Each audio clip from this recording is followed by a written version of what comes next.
All right, so we're on problem 2 of the practice exam, and in this problem we want to evaluate this integral. It's a product of two functions, so we have e to the x and cosine of x. And so the way that we're going to handle this one is by integration by parts. And so essentially, it doesn't really matter which one you pick for your u and which one you pick for your dv. So in other words, which function you're integrating and which function you're differentiating, as long as you stick with it, because in fact we'll actually have to do 2 integration by parts for this one, and so you'll see how all of that works out. So for the first integration by parts, at least, let's go ahead and let u equal e to the x, and we'll let dv equal cosine of x dx.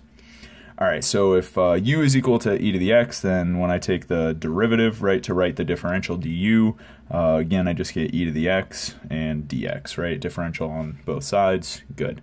So here, if dv was equal to cosine of x, then I knew that whatever v is, its derivative is cosine of x, so it has to be sine of x in this case, right? Because the derivative of sine of x is cosine of x.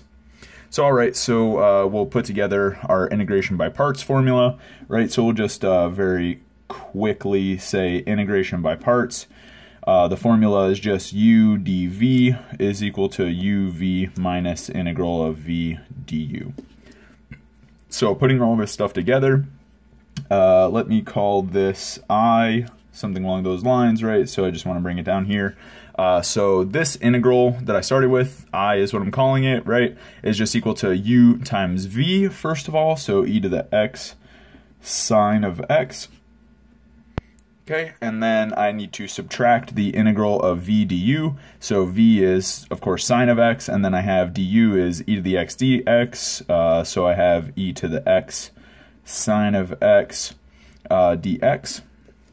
Okay, and so at first glance, it doesn't look like I've achieved much with that integration by parts, but, you know, stick with it. We're going to do another integration by parts because, of course, we're looking at this and just asking ourselves, well, how in the world do you deal with an integral like this? Well, it's a product of two functions, right? So back to first principles, it's a product of two functions. So how do you treat an integral that's a product of two functions? Well, you use integration by parts, right? So just to make sure that I don't completely undo what I just did, if you want to go through the calculation, right, you can pause the video in 1 second and basically test trying to do integration by parts with this particular setup and see if you do dv is equal to e to the x dx and u is equal to sine of x, you'll actually just undo this entire integration by parts that you did in the first round. So we're not going to do that, but if you want to see how that works out, you can pause and check that out.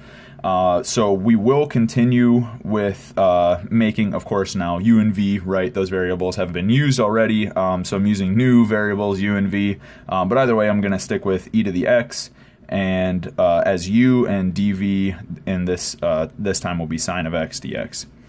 All right, so then du, again, is just e to the x dx, fine. And v, well, I need a function whose derivative is sine of x. So cosine of x has derivative negative sine of x. So this will be negative cosine of x. Okay. So fine. So let's see what happens here, right?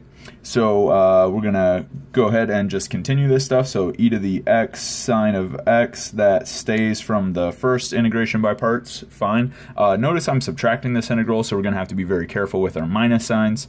So we'll have, for this integral, however, right, we're doing integration by parts, so we should have u times v, so we should have negative e to the x cosine of x, but notice we're subtracting that value, so that'll turn into plus e to the x cosine of x.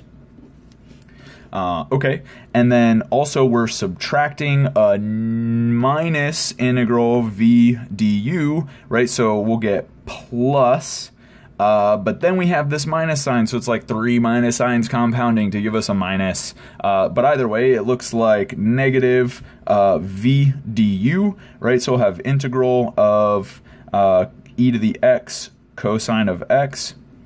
And you should say, wait a minute, I thought the reason that we picked u and dv this time was to not undo everything we just did. Well, in fact, we didn't undo everything we just did, because right now we have a minus sign in front of this integral. Here on the left side of the equation we have a plus sign, right? So we notice that this is actually exactly equal to I, right? So what I'm going to do is now add I to both sides of my equation. Right, so I'll have 2 times the integral that I actually want the value for is equal to e to the x sine x plus e to the x cosine of x. And so now I have to be really careful because there's a constant from the integration here, right? An arbitrary constant, because it's an indefinite integral. Same thing here. I mean, these quantities are the same, of course. But the second that I add this indefinite integral to both sides of the equation, I now am just saying this indefinite integral is equal to this function, but I need an arbitrary constant now. So I could, you know, call it C1 or something, because in fact when I divide by 2 I'll just write a plus C. So either way, let's just go with this. So we have the integral, and of course that's how I'll solve this, evaluate this integral, right?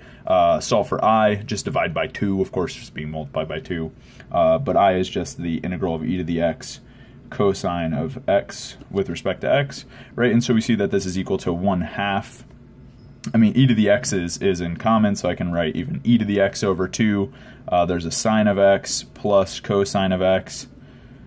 And then we can't forget about our constant. And so, of course, the way that this c and the c1 are related is c is 1/2 of c1. But that really doesn't matter all that much. We just need an arbitrary constant. So, all right, that does it for this particular problem, and I'll see you on the next one.